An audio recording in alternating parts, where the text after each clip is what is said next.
Good morning guys. आज जेहेतु मोर fasting थिला तो सकाळु गाधे पाधे बाहरलु मंदिर बापांकर मोर जाइलु मंदिर जेहेतु मंदिर डोर लॉक थिला तो मो बाहर टिके देखे दउची देन से दर्शन सारिकी आसिकी टिके कोल्ड ड्रिंक्स पी की मोर जेहेतु मु घर को आसती तो सबू जंग नोट्स सब कंप्लीट कली।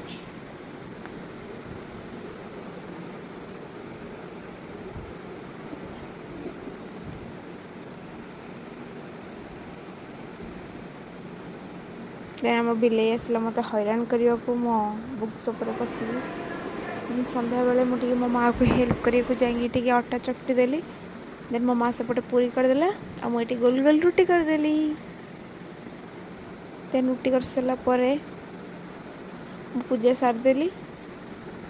पूजा सारिकी तापर राति रे पूरी आ मटर आलू तरकारी खाईदेलु सब आमे खाईदे गए स्टार्ट हो तो शोई पड़लु। बाय टाटा।